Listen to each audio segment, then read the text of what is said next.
నా దేశానికి ఏమయ్యింది? నిదురిస్తూ కలలో చూసిన నా దేశం కల నుండి కళ్ళు తెరిచి చూసేలోపు ఇంత మార్ప. చుట్టూ ప్రశాంతమైన వాతావరణం ఉంటుంది అనుకున్నానే, కానీ బాంబు పేలులతో నా దేశం ప్రశాంతతను కోల్పోతుంది అనుకోలేకపోయాను. బానిస బ్రతుకుతో బాధించబడుతున్న వేల మంది ప్రజలు ఓటుకు తప్ప నోటికి ముద్ద అందించలేని రాజకీయ చట్రంలో చిక్కుకున్నారే. కాపాడేదెలా? కష్టమో నష్టమో పుట్టాము పెరిగాము, కానీ బ్రతకటం మాత్రం భయం అనిపించేలా మారిపోయింది నా దేశంలో. కారణం ఎవరు? దేవుడు చేసిన తప్పిదం వల్ల కొందరు హిజ్రాలుగా మారిన నా ప్రజలు, నా దేశ ప్రజలు పూటకి తిండి లేక బస్టాండ్ బజార్లలో అడుక్కు బ్రతుకుతున్నారే. బాధగా లేదా? నాతో పాటు జీవించే నా ప్రజలకి, వాళ్ళని పరిపాలించే నాయకులకి. మన అందరికీ ఆయువు పోసిన దేవుడికి ఇవేమీ పట్టనట్లు పెద్ద పెద్ద దేవస్థానాల్లో వైభవంగా పూజలు చేయించుకుంటున్నారు. మనం చేసిన తప్పేంటి?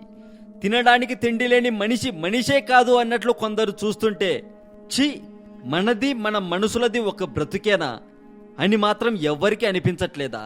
దేశాన్ని కాపాడే సైనికుడు నెల జీతంతో కాళ్ళు కాల్చుకుని భార్యని పిల్లల్ని వదిలి ఎక్కడో మొబైల్ సిగ్నల్స్ కూడా అందని చోట కళ్ళు కాయలు కాచేలా శత్రువులు ఎక్కడ వస్తారో, నా దేశాన్ని ఏమి చేస్తారో అని భయంతో బిక్కు బిక్కుమంటూ కాపలా కాస్తున్నాడే. అది చూసిన మనుషులమైన మనకేలా మార్పు రావట్లేదే? దేశాన్ని కాపాడే సైనికుడికి నెల జీతం, దేశాన్ని పీక్కు తినే కొంతమంది రాజకీయ నాయకులకి దోచుకున్నంత ధనం. ఎక్కడికి పోతుంది నా దేశం? ఎక్కడికో వెళుతుంది నా దేశం. ఇంత అందంగా ఉంది ఏంటి అనుకుంటూ కలలోనే ఆనందించానే, మరి కళ్ళు తెరిచి చూశాక ఎందుకు ఇలా ఉంది నా దేశం? కూటికి కూడా గతిలేని కొందరు, తిన్నది అరక్క బొజ్జలు పెంచుకుని ఇంకొందరు, అడుక్కు తినేవాళ్ళు మనుషులు కాదు అన్నట్లుగా చూసే మరికొందరు, అడుక్కున్న వాళ్ళ దగ్గరే పీక్కు తినే ఇంకొందరు, కష్టంలో ఉన్నాము అని అడిగితే ఏదో ఆశించే ఇంకొందరు, ఆశ చూపి అవసరం తీర్చుకునే మరికొందరు. ఇవేమీ కాదంటే మహానుభావుడి ఫోటో ఉన్న కాగితాల కోసం నా దేశాన్నే తాకట్టు పెట్టే కుక్కలు ఇంకొందరు. దేవుడు కళ్ళు కాళ్ళు చెవులు ముక్కు నోరు అన్నీ అందరికీ సమానంగా ఇచ్చిన పేద అనే ఒక్క పదం మాత్రం వేరు చేస్తుంది. ఇలాంటి సమాజంలో పుట్టడం పాపమా? పుట్టాక బ్రతకడానికి చేసే పోరాటం పాపమా?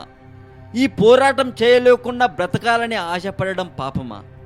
ఏమి పాపం చేశామని నీచమైన నికృష్టమైన ఇలాంటి స్వార్థపరుల మధ్య పుట్టాము అని తినటానికి తిండి కూడా లేనివాడు అనుకునే లోపు మారిపోండి, మనిషిగా బ్రతుకుతారు. పరిపాలించడానికి పోటీ పడే నా దేశంలో ఓటుకి నోటిస్తారు.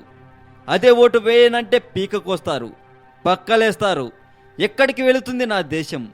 అతి నికృష్టమైన నీతి లేని మనుషులం అని చెప్పుకోవడానికి సిగ్గుపడతాము, కానీ నీతి లేని పనులు చేయటం మాత్రం మర్చిపోము. కారణం మనిషిగా పుట్టడమా? మనసులో ఉన్న మాటల్ని పచ్చిగా చెప్పాలంటే అతి నీచమైన కొందరి కొడుకుల మధ్య మన బానిసలుగా బ్రతుకుతున్నామా? బ్రతకటానికి చస్తున్నామా? ఛీ, నా దేశం ఎక్కడికి పోతుంది? ఇలాంటి నీచమైన పరిస్థితిలోకి నా తల్లి, నా భరతమాతను ఎవరు నెట్టికెళ్తున్నారు? గట్టిగా గొంతు చించి, ఎవడురా నువ్వు నా దేశాన్ని ఇలా నీచముగా మార్చడానికి అని గట్టిగా అడగాలనిపిస్తుంది. అడిగితే సమాధానం ఎవరు చెబుతాడు?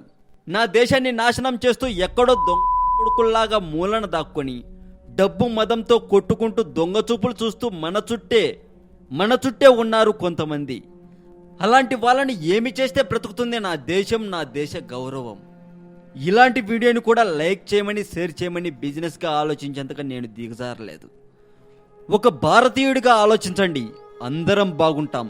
జై హింద్.